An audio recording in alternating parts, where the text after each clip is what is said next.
সম্মানীয় অভিভাবক এবং পঞ্চম শ্রেণীর শিক্ষার্থী বন্ধুরা, সকলকে সালাম এবং শুভেচ্ছা জানিয়ে শুরু করছি। Welcome to FR study home. তো বন্ধুরা, আজকে আমরা গুণিতক এবং গুণনীয়ক অধ্যায়ের দ্বিতীয় পর্বে আলোচনা করব। প্রথম পর্বে আমরা গুণিতক কী, সাধারণ গুণিতক এবং সাধারণ গুণিতক থেকে লসাগু নির্ণয় শিখেছি। তো আজ আমরা লসাগু নির্ণয় করব। লসাগু নির্ণয়ের দুইটি পদ্ধতি নিয়ে আলোচনা করব এবং এখানে বইয়ে যে সমস্যা আছে কয়েকটি, সেই সমস্যাগুলো সমাধান করব। তো চলো বন্ধুরা শুরু করি।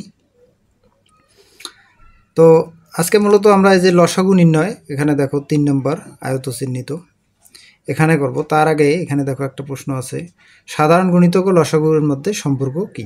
এখানে দেখো 2 এবং 3 এর সাধারণ গুণিতকগুলো দেওয়া আছে, 3 এবং 4 এর সাধারণ গুণিতকগুলো দেওয়া আছে, 4 এবং 6 এর সাধারণ গুণিতকগুলো দেওয়া আছে। তাহলে আমরা এখানে যদি লক্ষ্য করি, এই 6, 12, 18 এগুলো হলো 2 এবং 3 এর সাধারণ গুণিতক। তার মধ্যে সাধারণ গুণিতকের মধ্যে সবচেয়ে ছোট হলো 6, তার মানে এইটা হলো লসাগু। তা এখন এই সাধারণ গুণিতক এবং এর লসাগুর মধ্যে সম্পর্কটা কি? এগুলোও তো সাধারণ গুণিতক, 12, 18, তাই না? এইখানে সেই প্রশ্নটা আছে, সাধারণ গুণিতকগুলো লসাগুয়ের আবার গুণিতক হবে। কি হবে? গুণিতক হবে। যদি এটা 6 লসাগু হয় তাহলে এর গুণিতক কত? 6 দুগুণ 12, 6 3 18, তাই না? এটা যেমন 12, 12 দুগুণ 24, 36, 12, 24, 36 এভাবে যাবে। তাহলে সাধারণ গুণিতকগুলো লসাগুয়ের গুণিতক। ঠিক আছে? তাহলে এবার আমরা মূল আলোচনায় আসি। লসাগু নির্ণয় করো। দেখো 2, 3, 4, এখানে কিন্তু বলে নাই যে 3টি সাধারণ গুণিতক বা 5টি সাধারণ গুণিতক বের করে লসাগু নির্ণয় করো। তাহলে আমরা এই অঙ্কগুলো কিভাবে সমাধান করব একটু দেখে নিই।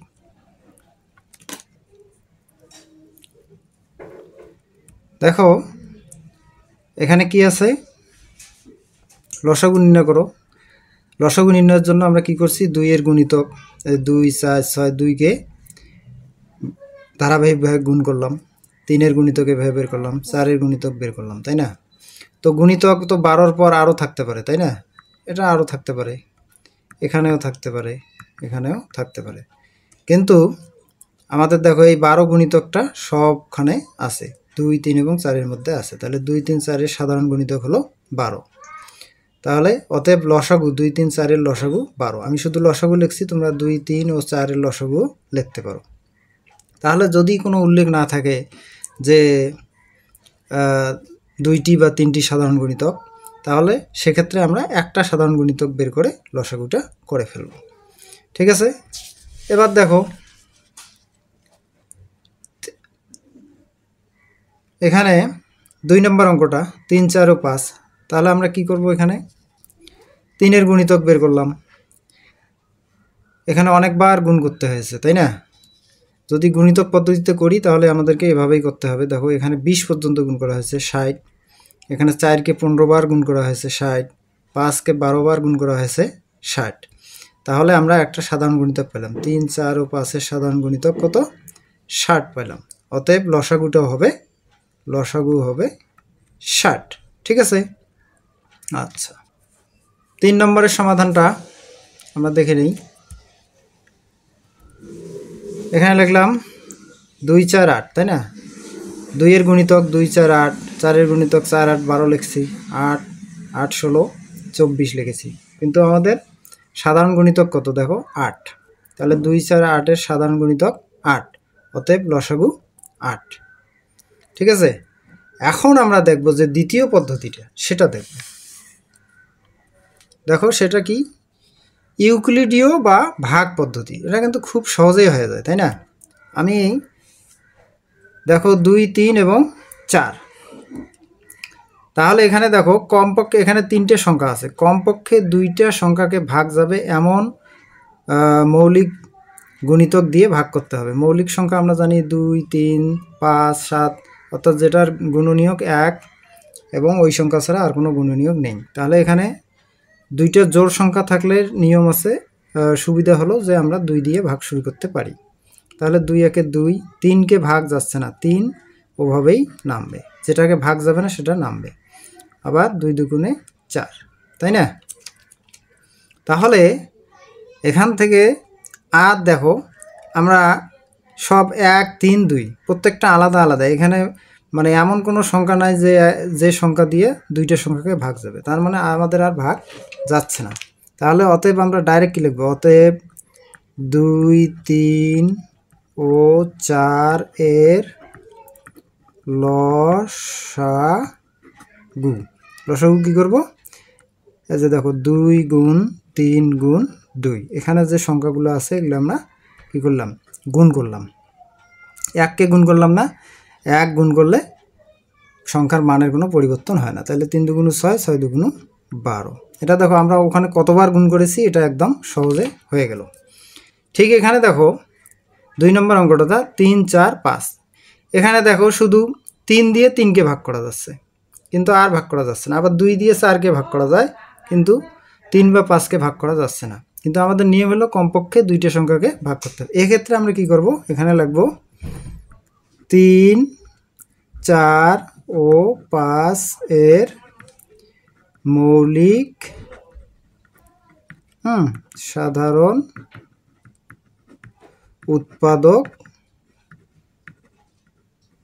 উৎপাদক নেই, এই কথাটা লিখব। লেখার পর লিখব অতএব 3 4 ও 5 এর লসাগু। লসাগুটি কি হবে? এই 3 4 5কে গুণ করে দেবে, 3 গুণ 4 গুণ 5, তাহলে কত হলো? 3 4 12, 5 12 60, এটার লসাগুটা হয়ে গেল 60। আচ্ছা, এখন আমরা 3 নম্বর অঙ্কটা দেখি। 3 নম্বর অঙ্কটা আমাদের করাই আছে, তারপরে দেখে নেই। দেখো সবগুলো জোড় সংখ্যা, তাহলে 2 দিয়ে আমরা ভাগ দেব। তাহলে 2 একে 2, 2 দুগুণ 4, 4 দুগুণ 8, তাই না? আবার দেখো 2টা সংখ্যাকে ভাগ যাচ্ছে 2 দিয়ে, এই যে 1কে ভাগ জানা আমরা 1 নামাবো, 2 দিয়ে 2কে ভাগ করলাম 1, 2কে 4, 2 দিয়ে 4কে ভাগ করলাম 2। এখন এখানে আর 2টা সংখ্যাকে ভাগ যাওয়ার মতো অবস্থা নেই। এখন আমরা কি করব? যে 2 2 আর 2 গুণ করব। তাহলে 2 4 ও 8 এর লসাগু, এই যে 2 গুণ 2 কত হলো? 8 হয়ে গেল। ঠিক আছে বন্ধুরা, এবার আমরা সমস্যা সমাধানগুলো দেখে নিই। বন্ধুরা 29 পৃষ্ঠায় দেখো, এখানে বৃত্ত চিহ্নিত 3, কিছু টাইলস আছে যার প্রত্যেকটির দৈর্ঘ্য 8 সেমি এবং প্রস্থ হলো 6 সেমি। মানে টাইলসগুলোর দৈর্ঘ্য 8 সেমি, প্রস্থ 6 সেমি। আমরা টাইলসগুলো মেঝেতে বসিয়ে একটি বর্গক্ষেত্র বানাতে চাই। মানে টাইলসগুলো মেঝেতে বসিয়ে একটা বর্গক্ষেত্র বানাতে চাই। আচ্ছা, সবচেয়ে ছোট, এই যে সবচেয়ে ছোট বর্গক্ষেত্রটির এক বাহুর দৈর্ঘ্য নির্ণয় করো। এই সবচেয়ে ছোট কথাটা ধরেই বুঝতে হবে যে সেটা অঙ্কটা লসাগু করে সমাধান করতে হবে। সবচেয়ে ছোট, সবচেয়ে কম, সর্বনিম্ন, ক্ষুদ্রতম সংখ্যা, পরপর বা অন্তর অন্তর বাজে বা জলে, এই ধরনের কথাগুলো থাকলে কি হয়? লসাগু করে সমাধান করতে হয়। তাহলে এই যে 8 ও 6 এর লসাগু যেটা হবে, সবচেয়ে ছোট বর্গক্ষেত্রটির এক বাহুর দৈর্ঘ্য তত হবে। এই যে দেখো এখানে প্রশ্নটা আছে। এখানে আরও 2টি প্রশ্ন আছে, সেটা হলো সবচেয়ে ছোট বর্গক্ষেত্র বানানোর জন্য কয়টি টাইলস প্রয়োজন। অর্থাৎ যদি মনে করো যে এইটা বর্গক্ষেত্র হয়, তাহলে এটা এই যে যেমন টাইলস বসানো হচ্ছে, কয়টি টাইলস লাগবে সেটা বের করতে হবে। আবার আকারের দিক থেকে দ্বিতীয় ক্ষুদ্রতম বর্গক্ষেত্র বানানোর জন্য কয়টি টাইলস প্রয়োজন হয় সেটাও দেখাতে হবে। তাহলে আমরা দেখি সমাধানটা। এই যে দেখো 8 ও 6 এর লসাগু যত হবে, সবচেয়ে ছোট বর্গক্ষেত্রটির এক বাহুর দৈর্ঘ্য তত হবে। ঠিক আছে, তারপরে আমরা কি করতেছি? 8 ও 6 এর লসাগু করতেছি। লসাগু কীভাবে করলাম? ইউক্লিডীয় পদ্ধতিতে করলাম। 8 6 এর জোড় সংখ্যা ছিল, 2 দিয়ে ভাগ দিলাম, 4 দুগুণ 8, 3 দুগুণ 6। এখন আর কি নাই? মৌলিক সাধারণ উৎপাদক নাই, মানে এমন কোনো সংখ্যা নাই যে 2টা সংখ্যাকে ভাগ যাবে। এজন্য আমরা কি করে নেব? এগুলা গুণ করে নেব। তাহলে 8 ও 6 এর লসাগু কত হলো? 24। অতএব 24 সেমি, অর্থাৎ ওই যে ছোট বর্গক্ষেত্রটির এক বাহুর দৈর্ঘ্য হলো 24 সেমি। ঠিক আছে, এখন 1 নম্বর নিচে যে প্রশ্নটা ছিল সবচেয়ে ছোট বর্গক্ষেত্র বানানোর জন্য কয়টি টাইলস প্রয়োজন, সেটা আমরা কিভাবে বের করব। আচ্ছা, সেটা একটু দেখে নেই। দেখো এখানে যেহেতু উপরের অংশটাতে নম্বর দেওয়া ছিল না, আমরা ডাইরেক্ট কি লিখলাম, উপরের অংশ থেকে পাই। যদি নম্বর দেওয়া থাকলো তাহলে আমরা নম্বরটা 1 নং বা 2 নং অংশ থেকে পাই, এভাবে লিখতাম। তাহলে সবচেয়ে ছোট বর্গক্ষেত্রটির এক বাহুর দৈর্ঘ্য হলো 24 সেমি। কোথা থেকে পাইলাম, ওই উপরের অংশটা থেকে পাইলাম। আচ্ছা, দেয়া আছে, দেখো দেয়া আছে টাইলসের দৈর্ঘ্য 8 সেমি আর টাইলসের প্রস্থ হলো 6 সেমি। আচ্ছা, এখানে একটা চিত্র দেখতে পাচ্ছ, দেখো টাইলসটা এটার যদি দৈর্ঘ্য হয় তাহলে এখানে 8 সেমি, এখানে 8 সেমি, এখানে 8 সেমি, তাহলে কত হলো, 3 8 24। তাহলে দৈর্ঘ্যটা আমাদের পূরণ হয়ে গেল। আর টাইলসের প্রস্থ আছে 6, তার মানে এটাও 6, এটাও 6, এটাও 6, এটাও 6। তাহলে এক সারিতে দেখো দৈর্ঘ্য বরাবর লাগে 3টা আর প্রস্থ বরাবর লাগে 1 2 3 4। ঠিক এই কথাগুলোই আমরা এখানে কথা দিয়ে সাজাবো। দেখো দৈর্ঘ্য বরাবর টাইলস প্রয়োজন 24/8, অর্থাৎ ওই যে বর্গক্ষেত্র তো দৈর্ঘ্য এবং প্রস্থ সমান, তাহলে 24 এই যে 8 দিয়ে দৈর্ঘ্য দিয়ে গুণ করলাম, কত হলো 3টি। প্রস্থ বরাবর টাইলস প্রয়োজন 24/6, 4টি। তাহলে অতএব সবচেয়ে ছোট বর্গক্ষেত্র বানানোর জন্য টাইলস প্রয়োজন হবে 3 × 4 12টি। ঠিক আছে বন্ধুরা, এবার আমরা অন্য অঙ্কটির সমাধান দেখে নিই। যে আকারের দিক থেকে দ্বিতীয় ক্ষুদ্রতম বর্গক্ষেত্র বানানোর জন্য কয়টি টাইলস প্রয়োজন, সেই সমাধানটা আমরা দেখে নিই আগে, তারপরে আমরা বাস এবং এই যে ঘন্টার অঙ্ক দুইটা দেখে নেব। দেখো উপরের অংশ থেকে পাই সবচেয়ে ছোট বর্গক্ষেত্র প্রথমটির, যে সবচেয়ে ছোট বর্গক্ষেত্র প্রথমটির এক বাহুর দৈর্ঘ্য ছিল 24 সেমি। ঠিক আছে, অতএব আকারের দিক থেকে দ্বিতীয় ক্ষুদ্রতম বর্গক্ষেত্রের এক বাহুর দৈর্ঘ্য হবে, এই যে 24 ছিল 24-এর দ্বিগুণ, তাহলে তৃতীয়টা হবে 3 গুণ, চতুর্থটা হবে 4 গুণ, তাহলে 24কে 2 দিয়ে গুণ করলাম, কত হলো 48 সেমি। এখন এখানে আবার দেখো আমরা দেয়া আছে টাইলসের দৈর্ঘ্য 8 সেমি, টাইলসের প্রস্থ 6 সেমি।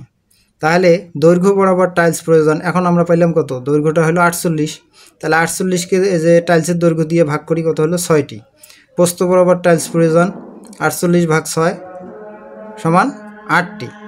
অতএব দ্বিতীয় ক্ষুদ্রতম বর্গক্ষেত্র বানানোর জন্য টাইলস প্রয়োজন 6 × 8 48টি, 6 × 8 48টি। ঠিক আছে বন্ধুরা। আচ্ছা বন্ধুরা, দেখো আয়ত চিহ্নিত 2 এবং আয়ত চিহ্নিত 3, এই অঙ্ক দুইটি ঘন্টা আছে, একটা হলো 12 মিনিট পর বাজে পরপর, এই যে পরপর, এবং অপরটি 5 মিনিট পরপর। এই যে পরপর অন্তর অন্তর এই কথাগুলো থাকলে লসাগু করতে সমাধান করতে হয়। তারপরে বলছে যদি ঘন্টা দুইটি একসাথে বিকাল 3টার সময় বাজে, পরবর্তীতে কখন পুনরায় একসাথে বাজবে, এটা একটা। তাহলে পরপর অন্তর অন্তর এর আগেও বলছি থাকলে লসাগু করে সমাধান করতে হবে। আচ্ছা, 3 নম্বরটা আমরা একটু দেখে নেই।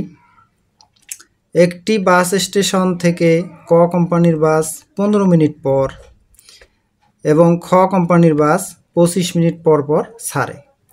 তাহলে যে এখানেও পরপর আছে, তার মানে এটা লসাগু করে সমাধান করতে হবে। আরেকটা অংশ আছে, যদি সকাল 8:45-এ দুইটি কোম্পানির বাস একসাথে ছাড়ে, তাহলে পরবর্তীতে কখন পুনরায় একসাথে ছাড়বে। ঠিক আছে, তাহলে এই অঙ্কটার সমাধান আমরা এই যে পরবর্তী সময়টা আমরা পাবো এই যে 12 মিনিট 5 মিনিটের কি লসাগু করে, এখানে 15 মিনিট আর 25 মিনিটের লসাগু করে আমরা সমাধানটা পাবো। চলো বন্ধুরা, আমরা সুন্দর কথা ব্যবহার করে অঙ্ক দুটি সমাধান করি। বন্ধুরা, পৃষ্ঠা 29-এর আয়ত চিহ্নিত 2 নম্বর অঙ্কটি, একটা ছিল একটা ঘন্টা 12 মিনিট পর বাজে আর একটা হলো 5 মিনিট পর, তাই না? তাহলে তো দেখো 12 ও 5 এর লসাগু যত হবে তত মিনিট পর ঘন্টা দুইটি পুনরায় একসাথে বাজবে। তাহলে এখন আমরা 12 আর 5 এর লসাগু করব, কিন্তু দেখো 12 আর 5 এর কোনো মৌলিক উৎপাদক নেই, মৌলিক সাধারণ উৎপাদক নেই, মানে এমন সংখ্যা নেই, এমন মৌলিক সংখ্যা নেই যে 12 এবং 5কে ভাগ যায়। তাহলে কি লিখবো, 12 ও 5-এর মৌলিক সাধারণ উৎপাদক নেই, এই কথাটা লিখলাম।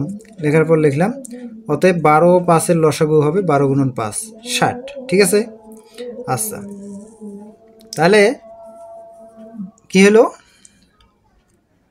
অতএব 60 মিনিট পর ঘন্টা দুইটি পুনরায় একসাথে বাজবে। এই 60 মিনিট পর ঘন্টা দুইটি পুনরায় একসাথে বাজবে। আচ্ছা, এখন আমরা জানি 60 মিনিট সমান 1 ঘন্টা। আমরা জানি 60 মিনিট সমান 1 ঘন্টা। আচ্ছা, ঘন্টা দুইটি একসাথে বিকাল 3টায়, কোনটায়, বিকাল 3টায় বাজলে পুনরায় একসাথে বাজবে। তাহলে এই যে 60 মিনিট আমরা বের করলাম, 60 মিনিটটাকে ঘন্টা বানাইলাম, 1 ঘন্টা হলো। তাহলে এই যে 3টার সাথে যোগ 1 ঘন্টা, এখানে 3, এই যে 2টা ফোঁটা দিয়ে 0 লিখছি, মানে এটা হলো ঘন্টা, এটা হলো মিনিট। তো এখানে তো মিনিট নেই, শুধু ঘন্টা আছে। তাহলে 3, 2টা ফোঁটা দিয়ে আমরা কি লিখলাম 0, এখানে 1 0, তাহলে কত হলো, বিকাল 4টায়। তাহলে বিকাল 3টার সাথে 1 ঘন্টা যোগ হলো, তাহলে কত হলো, বিকাল 4টায়। এটাই হলো আমাদের সমাধান। দেখো বন্ধুরা, এখানে 2টি কোম্পানির বাস ছিল, একটা হলো 15 মিনিট পর ছাড়ে, আর একটা হলো 25 মিনিট পর পর ছাড়ে। তাহলে কি বলছিল, তাহলে 15 ও 25-এর লসাগু যত হবে তত মিনিট পর 2টি কোম্পানির বাস পুনরায় একসাথে ছাড়বে। ঠিক আছে। তাহলে 15 ও 25-এর লসাগু আমরা করতেছি। দেখো এখানে 5 দিয়ে ভাগ যাচ্ছে, যে কোনো সংখ্যার শেষে যদি 0 বা 5 থাকে তাহলে 5 দিয়ে ভাগ যায়। তাহলে 2টা সংখ্যার শেষে 5 আছে, 5 দিয়ে ভাগ দিলাম, 3 5 15, 5 5 25। এবার আর মৌলিক সাধারণ উৎপাদক নেই। তাহলে আমরা এখন গুণ করব এই 5, 3 এবং 5। তাহলে 15 25-এর লসাগু কত হলো, 75 হলো। আচ্ছা, 75, অতএব 75 মিনিট পর পুনরায় একসাথে ছাড়বে, মানে বাসগুলো পুনরায় একসাথে ছাড়বে। ওখানে বাসগুলো কতটা লেখা যায়, সমস্যা নাই। আচ্ছা, এখন আমরা কি করব, দেখো তাহলে আমরা পাইলাম যে 75 মিনিট পর বাসগুলো পুনরায় একসাথে ছাড়বে। এখন আমরা এই মিনিটটাকে ঘন্টা বানাবো। দেখো আমরা জানি 60 মিনিট সমান 1 ঘন্টা।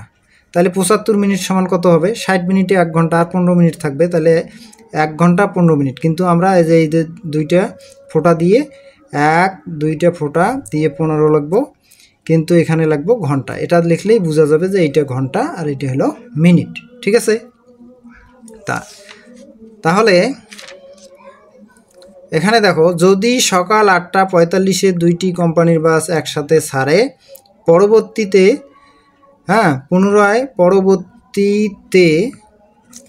পুনরায় একসাথে ছাড়বে, এই যে 8টা 45 যোগ 1টা 15, এই যে 1টা 15, মানে 1 ঘন্টা 15 মিনিট। তাহলে কত হবে, এটা সকাল, সময়টা সকালেই থাকতেছে। তাহলে এই ঘন্টা আর এই ঘন্টা যোগ করলাম, কত হয়, 9টা হয়। কিন্তু দেখো 45 আর 15 যোগ করলে 60 মিনিট হয়। এই যে আমি এখানে লিখছি, যে দেখো 5 5 10, 4 একে 5 আর হাতে 1 হলো 6। আচ্ছা, এখানে 8 একে 9, 9টা 60 মিনিট। কিন্তু 60 মিনিট যখন হয়ে গেছে, তার মানে আমাদের 1 ঘন্টা, এই 9টা 10 হয়ে যাবে। তাহলে এইটা হবে 10 আর এইটা হবে 00। তাহলে সকাল 10টায়, যে দেখো সকাল 10টা। এটাই হলো আমাদের সমাধান। সকলকে ধন্যবাদ। পরবর্তী ভিডিওর জন্য আমন্ত্রণ জানিয়ে শেষ করছি। পরবর্তী আমাদের তৃতীয় পর্বের আলোচনায় হবে গুণনীয়ক এবং গসাগু।